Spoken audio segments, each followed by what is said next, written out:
What's up? What's up? All of our Business Unscripted family. It's Dave Warden here, host of the Business Unscripted podcast. And as always, well, most of the time, I'm here with my business partner and my co-host here, Dwarn Bernhagen. Dwarn, I hope you're doing great. But if you're here and you're watching, we're going to talk about business topics, things that we've seen, experienced, not only in our businesses, our lives, but in our day-to-day, and how you as business owners can level up and make the most of every opportunity that you have in front of me. But Dwarn, before we kind of jump into it, obviously you weren't here last week because you have some exciting and amazing things going on in life. So fill us in. How is little baby doing?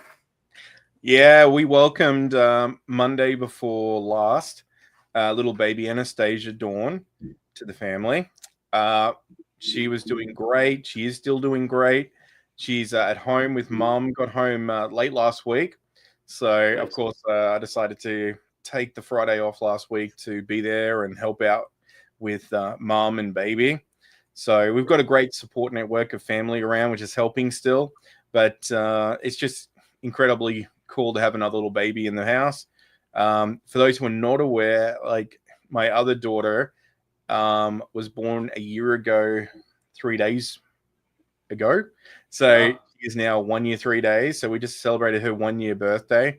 And she's also at the point now where she's walking and biting and teething and all those other wonderful things and talking.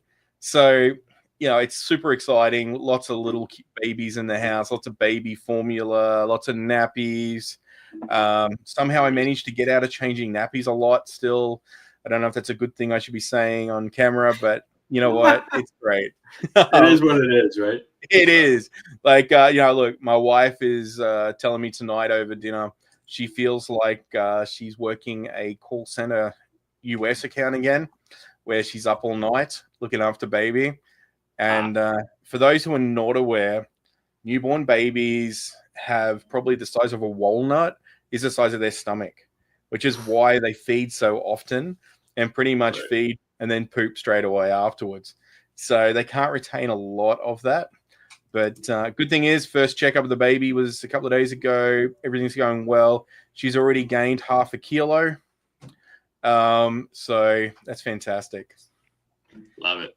Well, congratulations. I definitely know what it's like to have two babies in diapers at the same time. My two oldest are 10 months apart. Yeah, so you know what I'm talking about. Irish twins is what they call them, right? So that's it. So it's exciting times. So are you all done then, or like are you still? Oh yeah. We've well, funny story. We I go down to talk to Paige's doctor, who was actually the one who did the operation for the cesarean. So 3 cesareans my wife's had to have for our 3 children. And whilst we were having that happen, the doctor decided to show me photos of the operation and say, so no more children, okay, because her uterus wall is paper thin now. So you need to let that heal up for a while. But yeah, just no more babies, okay? Okay. It's not the right time. And I said, we've already decided on 3 is enough, so we're good. And she said, good. So even to the point my wife went and posted on Facebook because her doctor was nagging her to go and put it up because she wanted to share the post of our daughter. So she's put it up on Facebook about 3 days ago. Doctor's comment on there was, remember, no more babies after this. You committed to it. You're sticking to it. No more babies. Got it. Yeah, it's like, so doctor says no. Wife and I are happy with it. 3 months, you better not be telling me that she's pregnant again. Well, I think I have some responsibility in that too, so I got to be a little bit on top of that one too. Love it. Well, all right. Well, we're not here to talk about babies as much as we all enjoy them, I'm sure. But so I wanted to share, when I was initially kind of thinking through, if you're talking pre-show, I wanted to share. So yesterday, and I'm a little more relaxed today as I'm in the middle of moving. And so this is actually the last time I'll probably be doing this from this location here in my office. But And I wanted to share an experience that reminded me how important customer service is. No matter when it's you doing it as a business owner, or if you have employees doing it, how important it is to really kind of check up on your employees and customer service. So I rent a U-Haul, and obviously, everything goes fine throughout the day, other than they didn't put in right when I pick up the U-Haul. I guess this is actually another customer experience, because literally the guy is like completely checked out. It's first thing in the morning. I get it, right? But I go in, hey, I'm here to pick up a U-Haul. I got a reservation at 9 a.m. They're just opening up. He's literally looking at his phone and he's talking, like literally staring at his phone. And he goes, give me your license. And so I get it. Okay. Give him my license. He's staring at his phone. He goes to his computer. Long story short, hands me the key. I'm supposed to have like Dolly and all this stuff that, he's like, okay, here, you're all set. And I go and okay, I back the truck out. Like, I'm like, okay, it's a big old 26-foot, U-Haul. And just says, okay, you're ready to go. Doesn't walk around the truck with me. Doesn't tell me like what the fuel gauge is or any of that. So that started the day. But then I get home after driving, right? Now they charge you $1 per mile. So after driving about 8 miles home, I open up, get ready to go. There's no dollars, which are supposed to be in the truck. Yeah. I call him up and he goes, oh man, you're supposed to grab those from right by the front door. Like you didn't. I'm like, no, bro. How am I supposed to know that? How many times do I rent a U-Haul? Like, oh my gosh. Yeah, I'm moving every other week. That's totally my bad. my bad. I'm supposed to know that, right? He goes, well, I'll just put it out front and you can come grab it. I'm like, with the U-Haul that you're going to charge me another $8, like $1 per mile to drive there and back, so another $16 to get a $10 dolly that I may or may not, possibly need. I'm like, dude, just take it off my account. So that was the first one where he's just like, he completely blamed me for not knowing. So now I go back to return it, and it's about 8:50, and they close at 9. Now I was supposed to return it at like 1 a.m. overnight, like because I didn't know when I was going to get everything done, because it was pretty much just me moving, and then my fiance was helping me a little bit, but it was just me. Yeah. So I returned it early, and mind you, I'm walking up, and this dude, totally different guy working this gas station, U-Haul station, sees me walking up, goes to turn off the open sign, and goes to lock the door. What? Yeah, like goes to lock the door, and I'm like, dude, I go to pull it, and I can see him. He rolls his eyes as I open the door, and I'm like, dude, I just want to return this U-Haul. You go, oh fuck, give me the key. So he gets the key, turns around, he's like, don't get it in the morning. I'm like, do you need anything from me? Do you want to go look at it? He's like, don't do it in the morning. I'm like, okay. So he takes the key. I turn around. I walk out. I go to my car. My car doesn't start. My battery's dead because there's an electrical thing on my battery where the brake lights will stay on if I don't like untap the brake pedal all the way sometimes. And I didn't realize that they were on because I walked to the front of the car to go to the truck, not around the back. Yeah. So my car's completely dead. Oh, shoot. I get out of my car. I see this employee. He pulls by me. I said, dude, can you give me a jump? My car's dead. He said, no, can't do it with my car, and pulls off. So he just leaves me in his parking lot. Yeah, with a dead car. Like, and his car is like a Chevy. So, like, I know that he can jump me. Yeah. So he's in such a hurry, and it's 8:55 now. So it's still 5 minutes before they're supposed to close. And so he's already in his car pulling away. So, I mean, the lesson of the story here is like your employees so I'm never going to rent a U-Haul from this place ever again. And this is a gas station, right? So you could have potentially bought gas from the station as well at some point. Wow. So it's just like that is just that experience just rubs you the wrong way, right? Because you have the moment. I guess this relates to life in general. Like you have every single opportunity to decide what's more important, like helping somebody out or getting to, maybe at a hot date, I guess, maybe, I don't know. But to lie and say, yeah, you can't, like, I can't jump you from my car for whatever reason. I don't know what the hell that means. Like, why wouldn't you be able to jump? Everybody can jump. And then two, just like speed off and not try to figure out a solution for a customer of yours. Like I couldn't imagine ever doing that, and so it just really rubbed me the wrong way. Now, luckily, like 10 minutes after that, somebody else came back to return a U-Haul as well, and they were able to jump me, and I was able to get on my way. But like that customer service experience just kind of reiterated to me, and how important it is to like check up on the people who are really the face of your company. So if you rely on other people to deliver service for you, or you rely on other people to sales, make the sales calls for you, you as the owner should have some sort of processes in place to check up on them. Whether it's every so often they record a call, every so often like you check in on the quality of the customer service that is being provided under your name. Well, I've got a couple of things I want to say about this. We've all had these bad customer experiences. Like, that's pretty incredible. 2 different staff, same place. Sounds like there's a cultural problem within that organization or business. My question is this, right? In that situation, do you go and give U-Haul the bad review online, or do you review the gas station? Do you review both of them? Right. Is because how else do you get feedback to the owner of the gas station? I don't know how U-Haul works there, but I'm pretty sure back in Australia, the way U-Haul works is they rent the space. They pay a commission for all the rentals to the actual gas station owners. So they actually have a privilege to be able to earn money by having the equipment there. So yeah, I think that's the same way. It might be the same way here. Yeah. So I mean, so realistically, I mean, the U-Haul, the whole branding of U-Haul is being dragged down at this point because of the actions of one bad affiliate commission-based partner, right? And that partner obviously has a huge problem with their staffing because they've got multiple staff, 2 different shifts, who both have bad attitudes and are not customer focused. Now, retail, I'm not saying the customer's always right, because that's not always the case at all. But what I am saying is that you do have a level of customer satisfaction, a customer care that you want to offer for the customer service that you provide. And if you don't have good customer service, then that's horrible.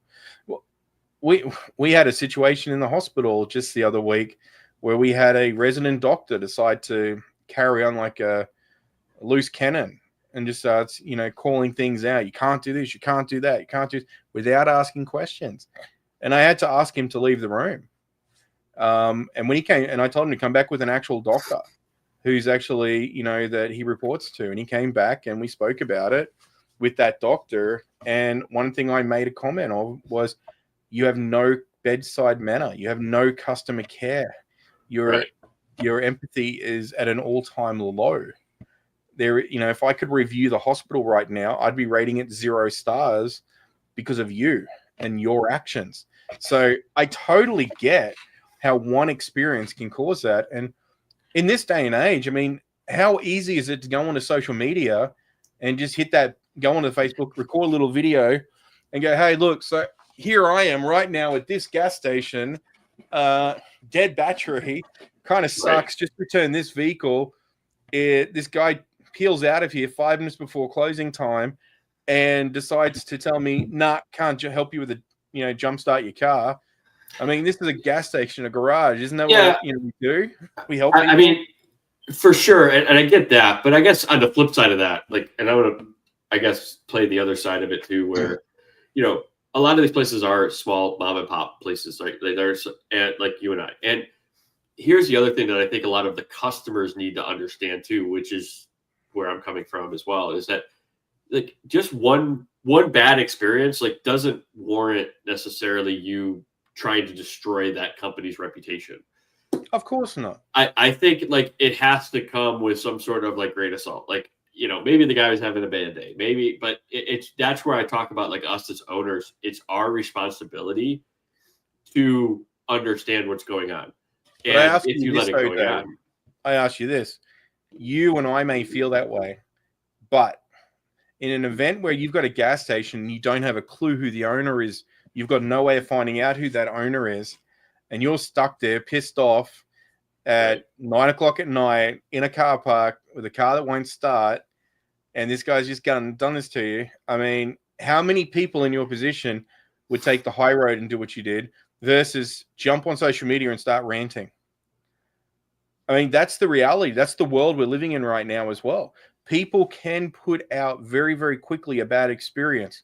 They're not going to, if that guy had said, look, I'm going to stop, you're probably not going to sit there and jump online and go, look, great experience just had here. It's not going to happen. Most people won't do that. But if it's a bad experience, they'll jump on and try and tell people about it, trying to warn them of the bad experience. And I get that, but there's a nice way to do it and there's a not nice way to do it. But as a business owner, you're 100% right. You have these people that you've hired, you've trusted them to be the face of your business.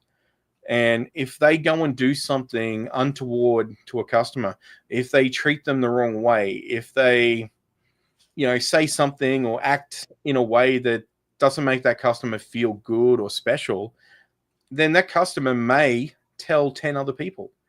When your name comes up, oh, these guys over here, no, I'm not using them. I had a bad experience. I don't recommend using them. Use someone else. Oh, okay.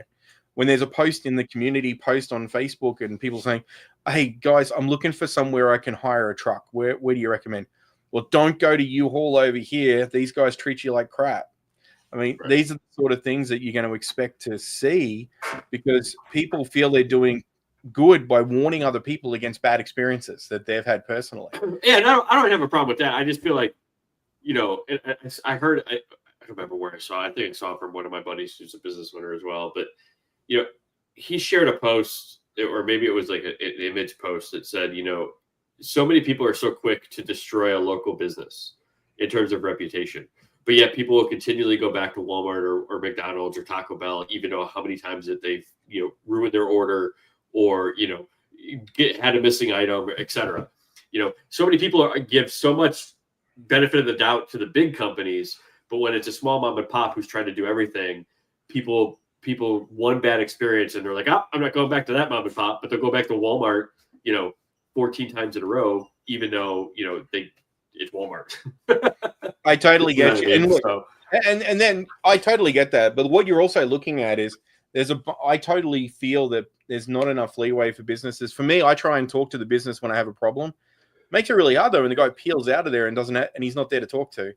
And it's not like you're going to go and drive 8 miles the next day to go and talk to them again when you get the reality where you're getting told, well, you were meant to remember to pick up your dolly, even though I didn't tell you because I was too busy on my cell phone.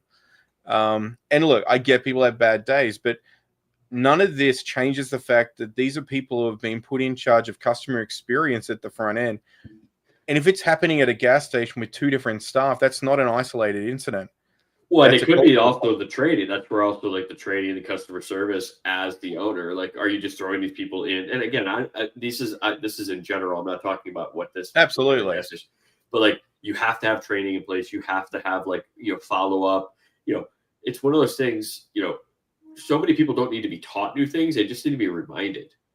And that's the thing. Like, whether you're a business owner or an employee, like a lot of people have to be reminded. We all have put yourself right in that employee's shoes and realize that like they have a lot of things going on just like we do. But the problem is, and this is a fault of my own as well, a lot of times, no matter what we have going on, how much we expect everybody else to just do what we want without reminding them of what needs to be done. And so that's why I feel like it's definitely important to remind people way more than it is to educate or tell them the first time. I totally agree. And I think this is why if you're going to incentivize staff, one thing that you should be doing is incentivizing around positive feedback for customer interactions and service. Right. I mean, it's one of the things that motivates and drives. Like in Australia, we don't have the tipping service, right? Like you guys have tipping over there. And from what I understand, it's a little out of hand at times, like how much expectation there is around how much you should be tipping when you get a meal or a drink or whatever that may be, right? In the hospitality industry. Oh my! It's becoming like everywhere. Like even when you're self-serving and you're going to check out, it says, "Would you like that a tip?" Like it's just crazy now. Like, yeah, sure. I'm just going to give myself a tip for packing my own bags. Yeah, like the person like literally just like I handed my money to them and it's like, "Oh, would you like to add a tip today?" Like I feel like like you said, tipping is becoming out of control in terms of like what the expectation is. Yeah, I've heard that in the US. Like here in the Philippines, it's considered Some businesses will charge service tax, and that gets divvied up and paid out as effectively as an alternative to tips in the Philippines. Right. But the other thing you do is you have physical tipping. Like, so we tipped this evening. It's probably about 50 cents for a $20 meal. So that's actually still reasonable because that's a trip home for somebody. Yeah, you can pay for their transport home with that because the economy value. Well, and we say this every time, like we talk money for Dwarren too, and just a caveat, like 50 cents for you is like maybe $5 to $10 over here, in the US. Yeah, I mean, right? So dude, you think about this. How much does it cost you for you to get a bus home? Right. That's the sort of value. Probably like $5 to $6. Yeah. That's the value that we've just tipped today for that particular meal, right? So, I mean, and that is the caveat, and that is the difference. But I mean, at the end of the day, there's no pressure. It's like tip what you want. But if I get bad experience, do you think I'm going to tip? No. But there's an expectation that regardless of the experience you get, that what I'm seeing in the US a lot through friends and media is that you should tip anyway. And I think that's the problem. When you start looking at a customer service related roles like the gas station guys, maybe they don't get many people tipping them for anything. So there's no reward for doing good. Maybe their training doesn't go through and rehash that. I know personally, I've had my sales team here locally in the Philippines. They were dealing with customers, and I expected and trained them in a certain method of communication. And I remember going through and reviewing on Facebook messages one time. We were getting inbound messages, and then we weren't converting into sales. So I went and had a look, and I was looking at the messages, and at some point, my sales guy had become so lazy, he was just going, "Oh, send me an email with what you want. Here's the email." And I was like, holy cow. Not, hey, how can I help you? Do you, when's a good time for me to call you? What number should I call you on? Or should I just call you here on Messenger? Which is what our normal protocol was. Let's have that first discovery call. He'd gone and just like, oh, just send me an email. And I'm looking, it's like, oh my gosh, I've gone and reviewed, and he'd done it about 20 times over a period of a couple of months. And I'm like, well, that explains why we're not getting any throughput.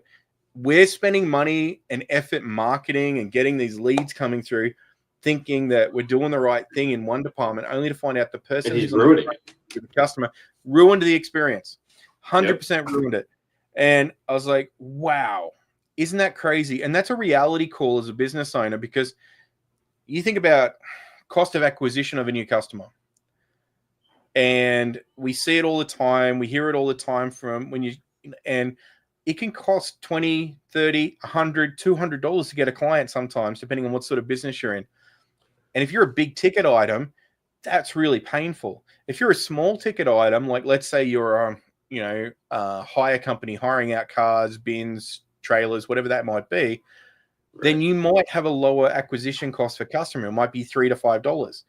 But can you afford to lose every second customer because of bad customer experience? Well, and there's also a differentiation between, obviously cost per lead versus cost for customer, right? Yeah.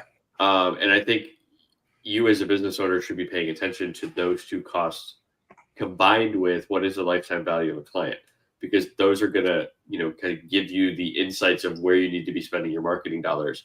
So if you just look at cost per lead, and it's $3, you may think, oh, great, like, let's just keep going. But what you don't realize, especially, let's just use your example here of a trailer company.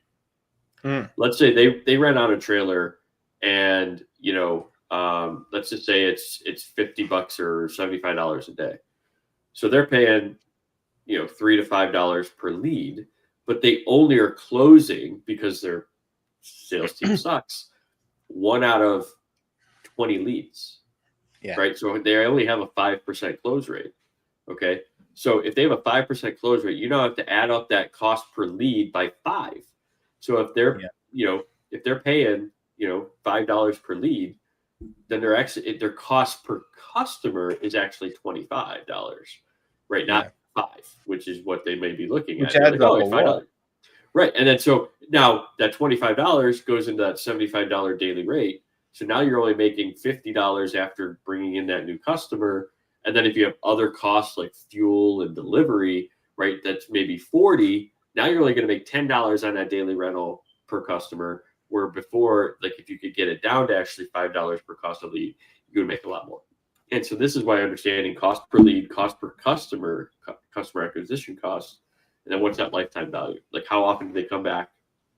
How many times do they purchase from you throughout a year? How long are they typically kind of, with you as a customer, whether it's a year, 18 months, whatever it may be, and then multiply that out. The ratio that you're looking for is you're looking for a ratio of about 3-to-1 customer lifetime value to customer acquisition cost, 3-to-1 or greater. So if you spend $100 to bring in a new customer, you want to at least have that customer be worth $300 to $500 gross profit, right? Not just gross revenue. Look at gross profit. That's the ultimate goal of your ratio there. So, gross revenue minus cost of delivering that product, and then that gross profit needs to be at least 3 times greater of the acquisition cost. See, and that's an interesting point, isn't it? Because when you start looking at products, some people, when we start working on our product price, we go, look, we're going to make 20% on that. Oh, that's great. We're making 20% profit. We fail to look at the cost of acquisition. We fail to look at things like what's the potential, or we go, well, we're paying $3 an ad, but that's getting us 20 inbound leads, and of those we close 2.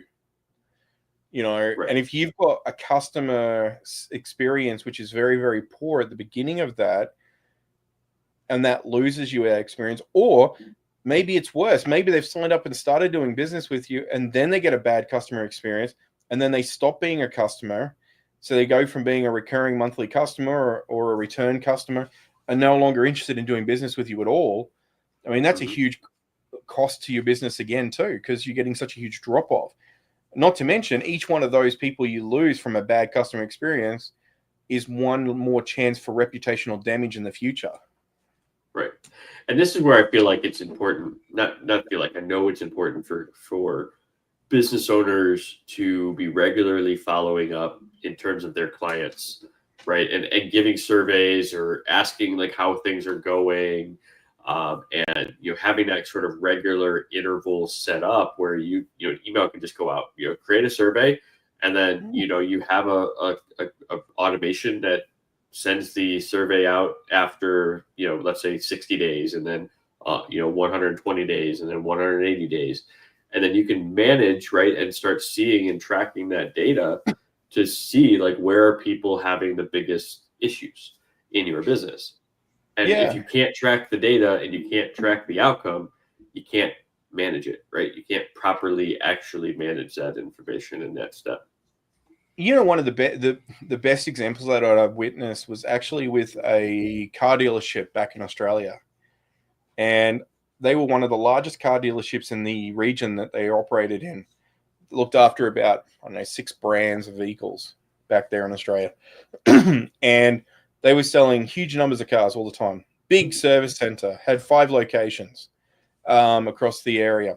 And I remember sitting there talking to them one time, and they were explaining, because we were talking about it, I bought a car from them previously, so I'd witnessed firsthand how the experience was. But then I was also working with a company where we were providing, I'm not sure what it was, website or phone system, I can't recall what it was, opportunities to them. And what they were explaining to me was their process. And they had this huge process they'd go through for an after sales support. And that process would be following up with phone calls, physical letters, emails, SMSs. There was this whole technique they'd use over a period of a couple of months where they would check in with you and they'd get the experience and they'd find out what was the things you liked. And they'd do that for a new car purchase, used car purchase, service center as well, to make sure, because they knew that they weren't going to make huge money on the sale of the vehicle, but the aftermarket service, the servicing industry was a big part of their business. And they would get a customer who might buy a brand new car and then service with them for the next 5 to 10 years if they looked after them. And they couldn't rely on the scare of, you avoid your warranty if you don't bring it back to us, because there's other dealerships for that brand who could have serviced the vehicle under the warranty based on Australian legislation. So they had to make sure they had really good customer service. And I remember sitting there one time saying, why do you go to so much effort? There's so much work here. You must have so many people doing all of the follow-ups and the sit-downs. And they're like, well, it's worth it. We get so much return business. It is so worth it. And then I go look at other small business owners and I'm thinking that's a lot of work for us small business owners to be able to do that sort of level of work, unless you're doing something like you're referring to, an automation system where you can automate it. Or maybe there's a phone call. Maybe you sit down at your desk and you're a business owner. You call 5 customers each week in a 1-2 hour period that you block off, and you spend 5 to 15 minutes on the call with them, just having a chat, seeing how things are going, seeing how things are working. Surprisingly, a phone call is still one of the most effective ways to communicate with people in a busy world, and people feel connected, and it just connects so much better than what an email ever will. No, I agree, and it's that personal touch, I believe. It is, yeah. But and then, I would actually challenge business owners, if you have one more thing on that, sorry.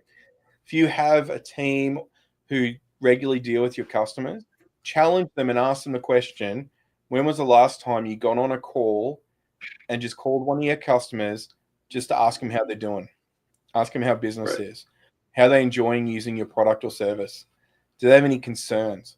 Most people that I've asked that, that I've done that with in teams have come back to me and go, well, no, they've signed up. I never talk to them again. I just hope that everything's okay. Yeah. It's a fairly standard response. So I would challenge business owners to do that. If you've got a client who's paying monthly recurring, get on and have a chat to them, because you might find that they might be looking elsewhere because of whatever reason, or they might have a problem but just don't know how to ask the question, or are waiting for somebody to ask them if everything's okay. And if you get a competitor call them while they've got and tell them that problem's solvable if they come to them, well, you might lose them over something as simple as you could. And so many people are going to be like, well, that's not enough. They should just be reaching out to me. It's like, no, you as a business owner have to take the initiative. You have to be pushing things forward, not only for yourself and the business internally, but with your customers.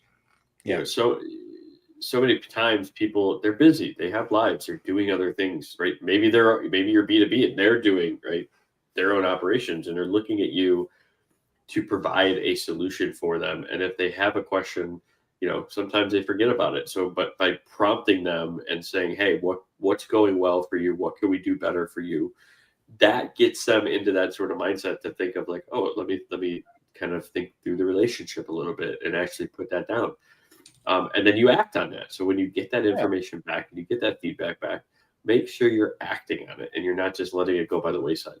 Because just going through the motions isn't going to make you and improve your customer service. If you actually have to put the let's just say feet to the fire per se, right? Absolutely. And the other thing, I think we were talking about pricing your products and services a few episodes ago. When you're doing that, make sure you're factoring in these administrative costs. Mm-hmm. Because one of the things that I've heard too is like, oh, we can't afford to do that. It's because you don't factor in any additional administration costs. You're looking at this coming straight out of profits because you've only got a 20% margin. Maybe you need to be running a 40% margin on your product, a 50% margin on your product, so you can give better customer service experiences, give better post-customer service experience, post-delivery services experience. Right. And that could be just a standard protocol that you go through. Well, that's where I think a lot of people, they definitely underprice themselves because they don't understand. You want to have a gross profit margin of at least 50, 60, upwards of 70%. If you're a service base, you're like a consultant or you're like a mentor or coach, whatever it is, you should be upwards of 80, 90% gross profit margin in order to cover a lot of these costs, right? Yeah. And then also understanding how much do you want to do and also what is that number, right? So obviously having an 80% gross margin on $500 a month is way different than an 80% margin on $5,000 a month. You have more opportunities to, do more with the 80% at 5,000 than you do 80% at 500. It's just obviously math. Yeah. Your goal for pricing yourself is the more you price yourself higher and you believe in yourself that you can deliver a service at that level, then you're giving yourself more opportunity to grow and have those much more opportunities. Because the more you can charge a higher price. The higher worth you are, the higher, as long as you're providing the outcome and it's worth that for your clients, and you'll get paid it. And if you price yourself low, you're only going to get those people who are, we all know who they are. They're always asking like where their money going. They're always trying to micromanage you, and that's going to take up way more time than they're going to pay you for that $500 a month. It's what we talked about, right, Dave? It's about knowing what your value is, knowing what your product and service value is, and choosing the customer that understands your value, because it's much better to have 3 customers paying you at a higher rate than 30 customers paying you at a lower rate.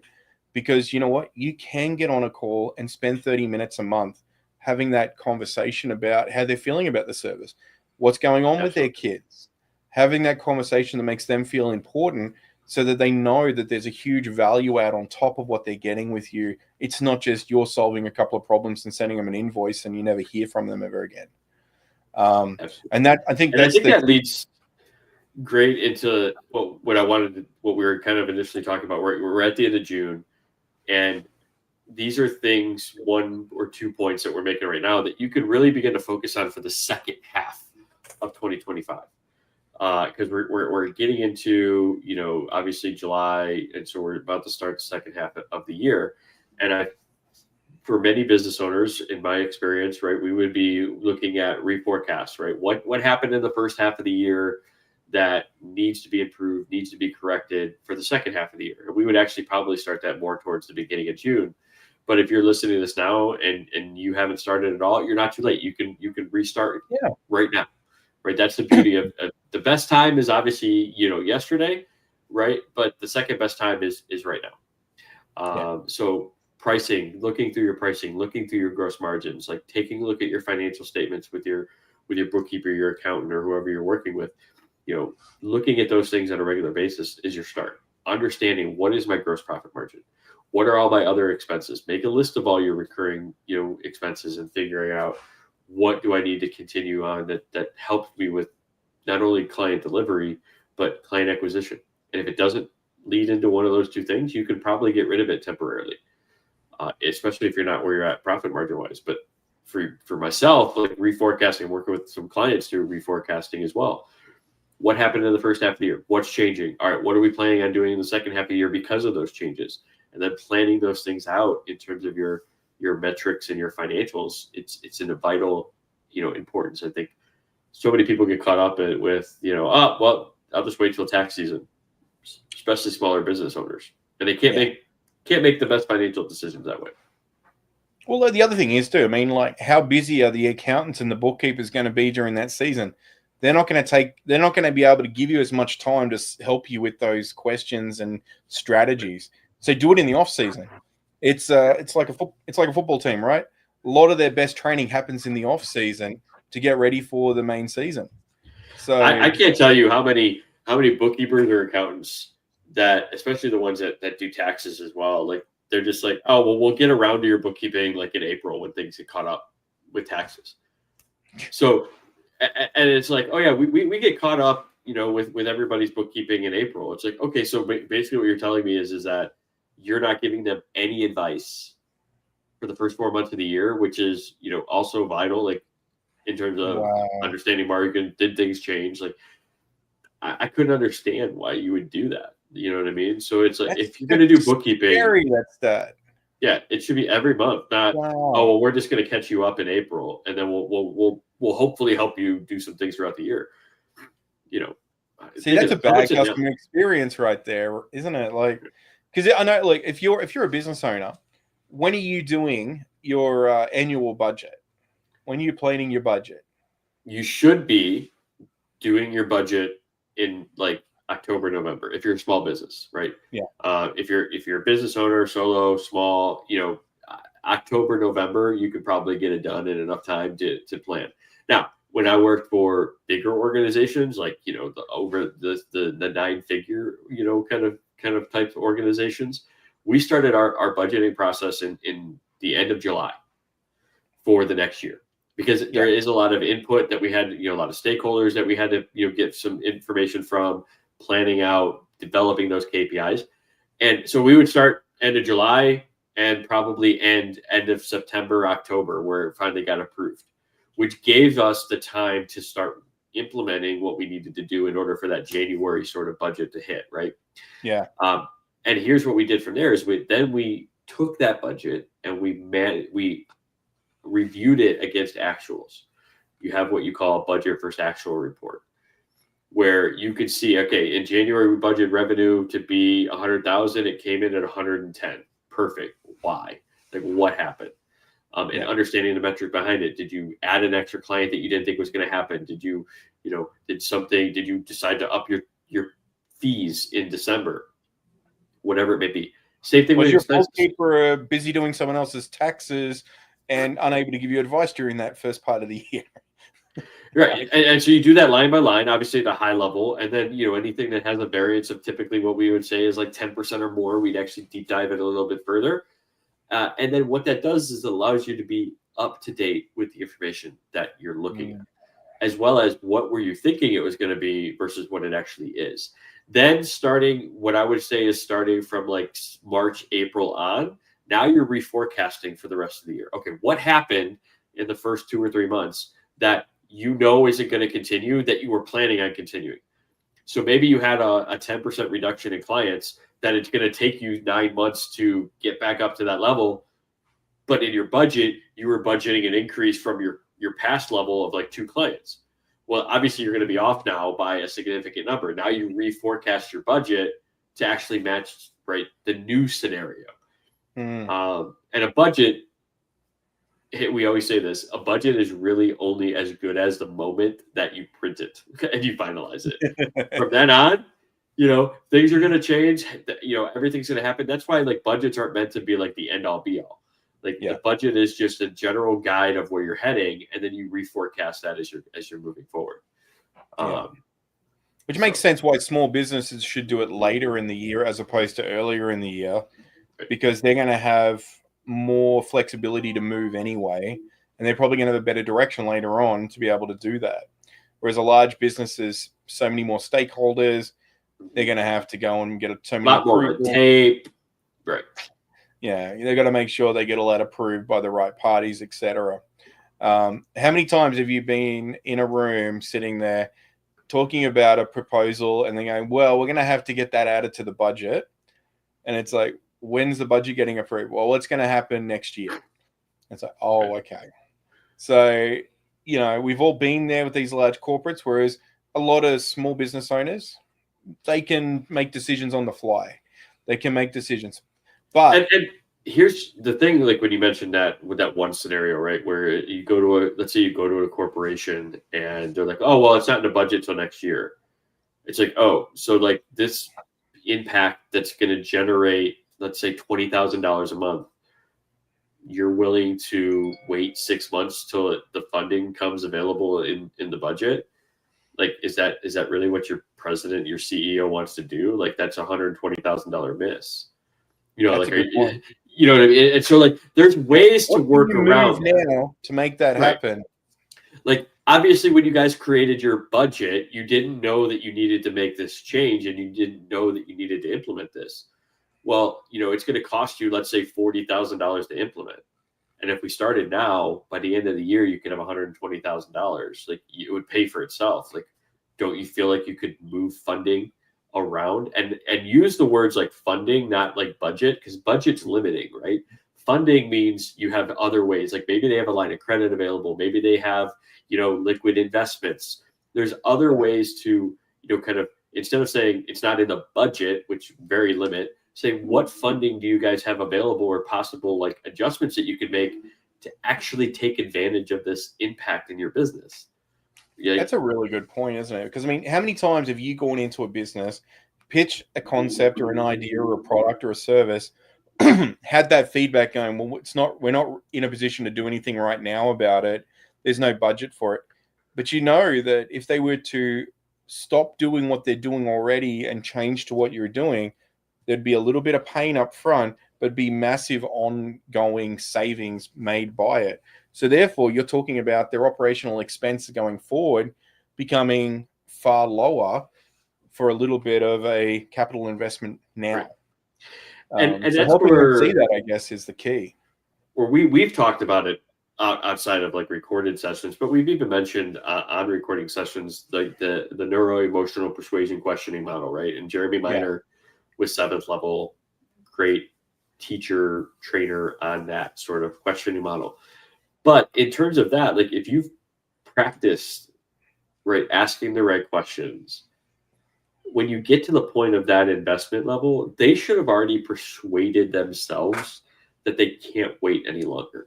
Right? Yeah. They've told themselves the consequences of waiting. They figured out that it was $120,000 that it's going to impact their business. Not you telling them that. They've mentioned it. Well, and so you just need to remind them at that point.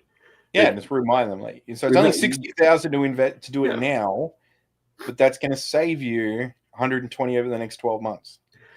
And what you and where you're is well, I'm a little curious. Like you mentioned previously that you would save X amount, whatever that ends up being, or increase revenue X amount, whatever it ends up being. And you said that it's really limiting. Capacity is taken up right now, and you mentioned that this is what you need. I guess I'm a little confused right now why you're willing to wait 6 months to implement that when we could get started now and start making that improvement. Well, it's funny. Again, that's exactly it, right? I actually had a conversation just yesterday with a client back in Australia, and one of the things we talked about was changing up the website, getting a refresh of the website, starting an SEO campaign. They're already very successful. They do very good business. And I said to him, I said, so what's the concern? He goes, I'm really worried about getting too many customers on board too quickly. And I'm like, he said, I don't know how I would handle it if it happened. I said, well, look, here's the thing. Building a new website and starting an SEO campaign is not going to just turn on a tap that magically sends customers to your business. All right. You've got at least 3 to 6 months of ramp up before you're going to start to see any serious customer acquisition from these two things we're talking about.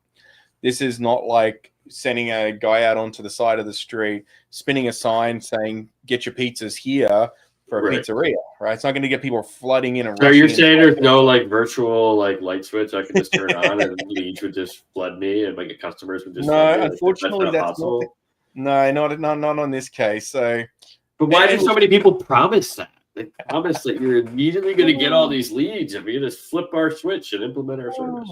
Well, what we're talking about is effectively giving people roadmaps on how to find your location, right? Online. It's like setting up a business off a main street and then expecting everybody to know it's there. You need to put a little SEO out there to show them the direction of how to find you. And eventually they're going to find you. And eventually that SEO is going to get better and better and better and get better results. And it's going to be more organic and natural and show up in the results. Well, we talked about this and he goes, you know what? You're 100% right. My fear is irrational. I need to be making a decision. I'll get back to you next week and we'll talk about making this happen. And it was just a case of challenging what he felt the problem was. And even he said, well, I don't think it's really a problem. I think I've just made that up in my mind. And that's how, and I'm like, well, if it did get really busy, do you think you could handle it? He goes, we'd find a way. I said, worst case, you might have to hire somebody else. He goes, yeah, and that's not a bad thing. So you'll find a way. And this is the key. People hesitate for so long over the silliest little things, but it's not silly to them. For everybody else listening, we think it can sound silly. It can sound petty. But from the outside, absolutely. From the outside. But the reality is, take a second to realize that it's not petty for them. It's something really important to them. It's something that's genuine. It's something keeping them up at night. And that's why it's like our job, right? When you are or salesperson, their job when they're on behalf of your organization is to we aren't the ones with the problem, right? We're the ones with the solution. You really have to care about your client to understand like it's their problem. Like we're just helping them get to that point of when they're ready to solve it. Yeah. And how we can help them do that. And with that, it's deep diving and asking like the probing questions and not taking their first answer as, the deep dive answer. It's more likely a surface level answer. So, saying, well, just like you did, tell me more about that. Like, what do you mean when you say, you're you're afraid that there's going to be too many clients coming on at once. Like, tell me how you see that happening if you were to implement this, because they would. Yeah, and how would you solve that problem? Because what you'll probably find is they've probably already thought about it 1,000 times already. They've already got an implementation plan. They've just never said it out loud. And they're afraid to implement it because they don't know how they're going to, get the clients to come in. So it's all about us as business owners getting comfortable with the fact that we aren't the ones with a problem. Our potential clients, and if they have the problem that you solve, that's when they become a potential client. And realizing that not everybody is a potential client, because not everybody has the problem that you potentially have. Your only responsibility, or your sales team's only responsibility, is finding those prospects that do have that problem that you can help them solve, and from there help them solve it. Exactly. And the other thing is just remembering that if your front person, if it's not you and your front person is the one out there trying to solve these problems, get the sales through for your customers, and they're not going through these processes, then like we talked about before, it's going to give a poor experience for a customer service experience. It may come across as a really pushy sales technique, or it may come across as you're not really here to solve my problem. You're here to just get the sale and move on to the next person.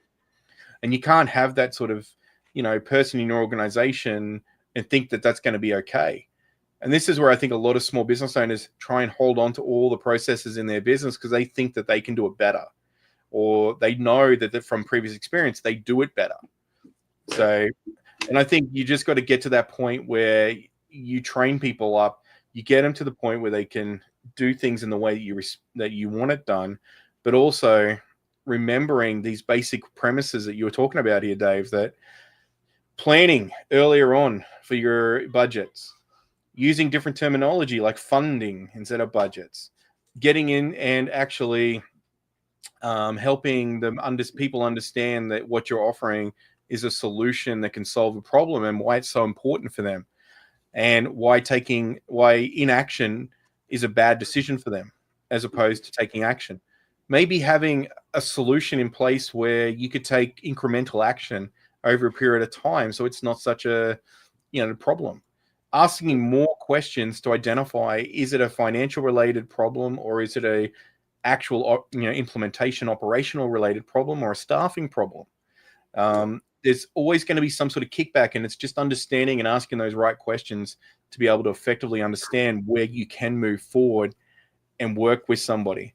And I think one thing that becomes very evident, if it's you as a business owner, you'll take the time, energy, and the effort. But if you hire somebody, unless it's the right person, they're not going to give you necessarily that much time, because they're going to look for that next sale, that next deal, because that's what they believe is going to keep them in a job. Right.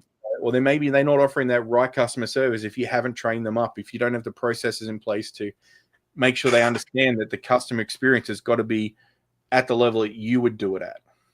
Well, and the one thing I wanted to go back to that you had mentioned too was, if you are having a conversation with a prospect and it does come down to funding, and maybe they're like, hey, I would love to do this, but I want to do it at half off. Don't just take that. Right? I think the biggest thing that you can do is, if the funding is an obstacle, adjust your scope. Don't adjust your price of the main service, because it devalues that main service. So, for example, let's say your main service is 10 grand for a project, or 10 grand a month, whatever it ends up being, however much you're providing for them. But they say, well, I only got like 7,500. Don't give them the full package for 7,500. It's like, well, here, what's most important to you? Let's see what we can do for the 7,500 that you have. That's still going to get you, some results, but it's not going to be what we were just talking about, which is our guarantee, right? Our practice. But we're willing to kind of work with you to start getting things rolling, and then we can always expand it or add on later down the road. That where I think so many people negotiate on price. They don't negotiate on scope. And the biggest thing that you should be doing as a business owner is, if somebody who does want to negotiate on your pricing, also you should be negotiating your scope as well, so that you're not giving them the same level of service that your main level or your number one project or your pricing, was given 100%. to them at. Downsell them on a solution, because what you're doing is devaluing your services and yourself too much in a lot of instances. I think one of the discounts. Yep. Exactly, right. And as business owners, there's two times you're going to find yourself in a negotiation point.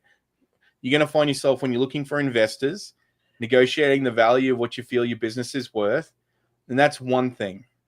And never forget that when you're dealing with your products and services with a customer, you can't negotiate in the same way as you would with an investor. An investor is a completely different technique.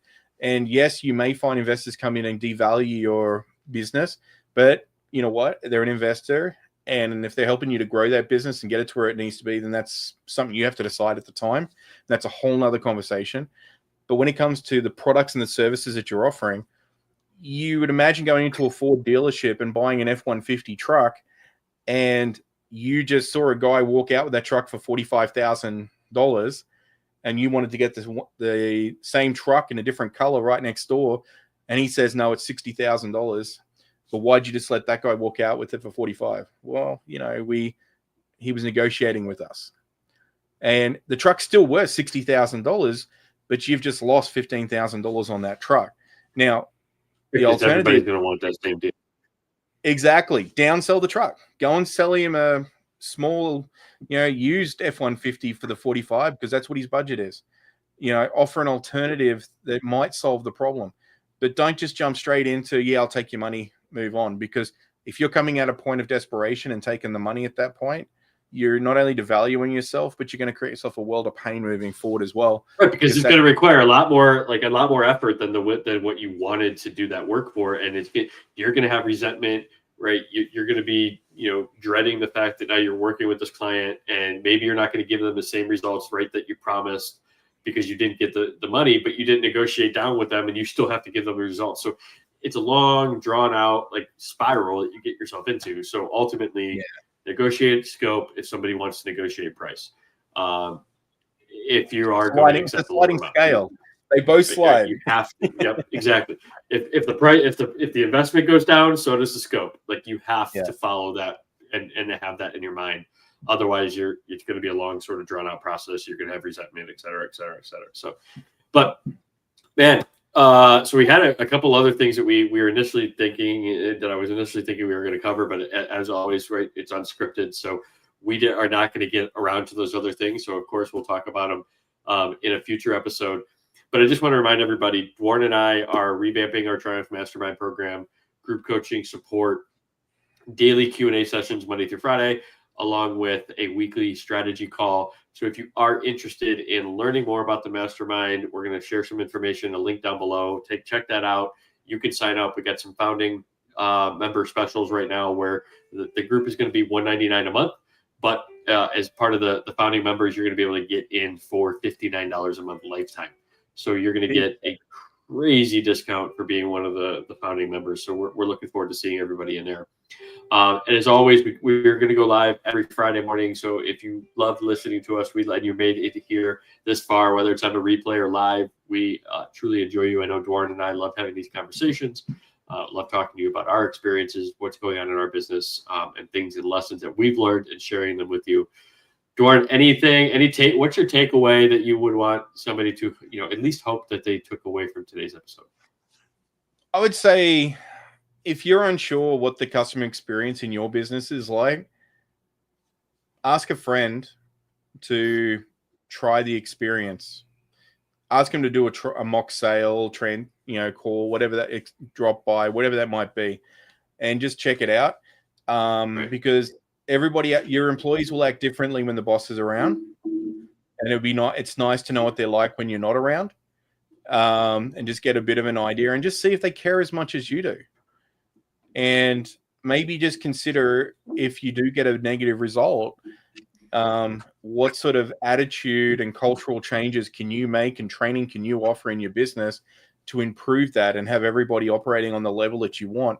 Because as we discussed, return on investment, we all work too hard and spend too much to get customers in the door, to lose them on the way out. Your lead acquisition is expensive. It's a lot of work, and you're competing with a lot of other people out there. So the higher the conversion rate, the better that is. And for a lot of us, it starts with that first interaction, that customer experience. 100%. And I would, for me, my takeaway, I'm going to kind of play a little bit on what you were saying, is that you should not have the expectation that your staff, your employees are going to be as invested in your business as you are, True. right? Because it's not theirs. Right? Unless you have an employee-led, right, an employee-owned business, they're just not. So you have to lose that mentality, right? You should not expect them to give a shit as much as you do, because, right, more often than not, they're just not gonna. They're there as an employee. Now, granted, you can do things to improve that, but they're never gonna give as much, effort, etc., that you are, because it's our baby, right? It's our business. Yeah. It's your business. Well, they look at you as the owner, as the one making all the money. What they fail to see is all the risk and the stress and the drama that we get being business owners. But at the end of the day, and the months we don't pay ourselves, all that stuff. Yeah. But from their point of view is, they're getting paid every week regardless. So yeah, you're right. You can't expect them to just act like a business owner, because that's not what we're training them to do. I've got one client back in Australia who's actually got a process where he's already got a succession plan that when he retires, his main employee will take over the business. And that's a plan. So that's huge motivation for this individual who works for him to do well in his job. And that's not going to be the case for everybody, but that's a great example of having that, employee giving us stuff. Well, and I do like the idea as well of, as you're growing, or maybe even as you're bigger, kind of turning it into an employee-owned organization, because you are going to get those people right now they have an incentive, right? Because they have stock in the company, they have ownership in the company, not only to hold themselves to a higher level, but to hold each other to a higher level. And granted, this is a whole other topic, right? Whole other how you set it up and doing all that stuff. But it's always something to look into, because for yourself, you could still own 50% of the company and the employees own the other 50%. But everybody's invested, and 50% of something great is better than 50% of something small, because you wanted to, or 100% of something small because you wanted to keep it small. So it really just, your goal, what's best for yourself moving forward, and that changes every day. Which we talked about. We're different people than we were 6 months ago. We're different people than we were a year ago. Everything changes rapidly. So. We hope you got something out of today's episode that you could take with you, begin to implement in your business, learn from. If you have questions, drop them down below. As always, we'll answer them in a future episode.